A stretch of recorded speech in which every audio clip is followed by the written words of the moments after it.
Santapan Harian Sabtu 24 Desember 2022.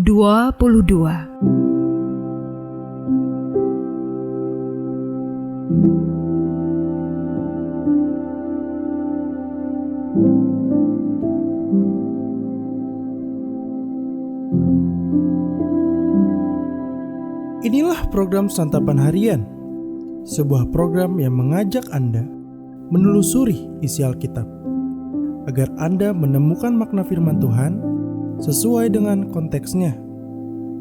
Santapan Harian tertuju bagi Anda yang ingin memiliki kehidupan rohani yang segar, kuat, dan sigap. Hari ini kita akan membaca Ezra pasalnya yang keempat. Namun kita akan membacanya pada ayatnya yang ke-17 hingga ayatnya yang ke-24. Sebelumnya, mari kita berdoa. Singkapkanlah mata kami agar kami senantiasa memandang pada kebenaran dan terang firman-Mu ya Allah.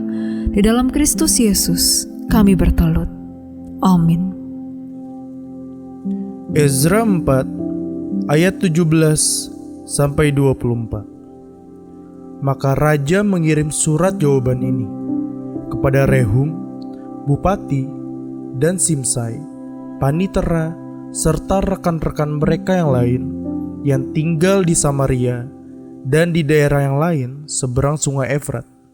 Salam, maka sekarang surat yang kamu kirim kepada kami telah dibacakan kepadaku dengan jelas. Lalu atas perintahku telah diadakan penyelidikan dan didapati bahwa kota itu sejak zaman dahulu selalu bangkit melawan raja-raja dan bahwa penduduknya selalu mendurhaka dan memberontak. Lagi pula dahulu ada raja-raja yang berkuasa atas Yerusalem yang memerintah seluruh daerah seberang sungai Efrat, dan kepada mereka dibayarlah pajak, upeti, dan bea.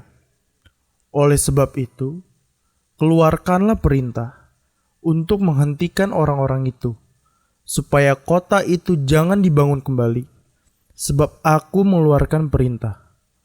Dan ingatlah baik-baik, supaya jangan kamu perbuat sesuatu kelalaian dengan perkara ini.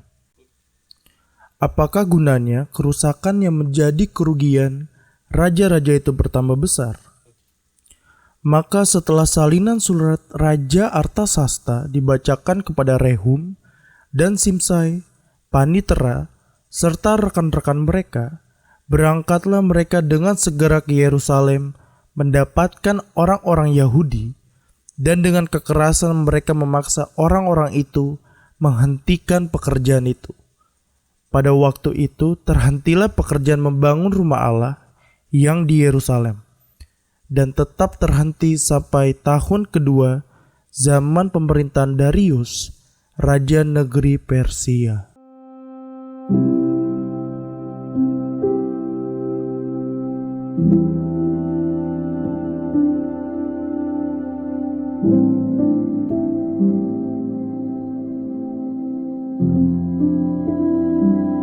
Sahabat Santapan Harian, pada waktu Israel ditaklukkan dan dibawa ke pembuangan, Asyur sebagai negeri yang menjajah mereka dengan sengaja menempatkan sekelompok orang di Yerusalem dan sekitarnya untuk mengawasi supaya kota ini tidak dibangun kembali, sehingga Israel menjadi kuat dan memberontak melawan mereka. Karena itu ketika mereka mengatakan bahwa mereka ingin membantu pembangunan tersebut, sebenarnya yang ingin mereka lakukan adalah hal yang sebaliknya. Hal itu terbukti setelah mereka ditolak ikut berbagi dalam pembangunan. Mereka mulai memberikan tekanan yang membuat Israel patah semangat dan ketakutan.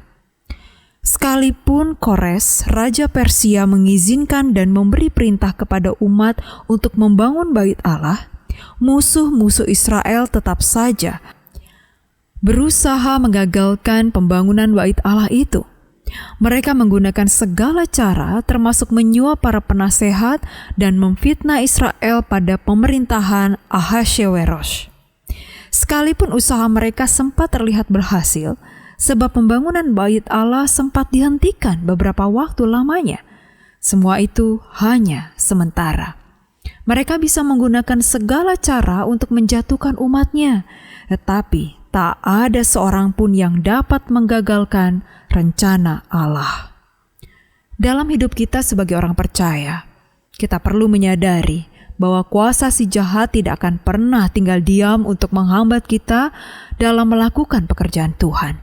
Si jahat bisa memakai siapa saja dan situasi apapun untuk menciutkan iman kita dan melemahkan semangat kita. Ia bisa memakai orang-orang yang iri terhadap kita untuk menghambat kita, menebar ketakutan, dan memadamkan semangat kita dalam melakukan kehendak-Nya. Ia juga bisa menggunakan ketidakadilan dan fitnah untuk menekan kita. Apapun bentuk hambatan yang menghadang, tetaplah setia melakukan bagian kita. Percaya penuh dan taat kepada kehendak Tuhan. Jika kita setia melakukan bagian kita, Tuhan sendirilah yang akan menuntun kita dan menunjukkan cara untuk mengatasinya tepat pada waktunya. Mari kita berdoa.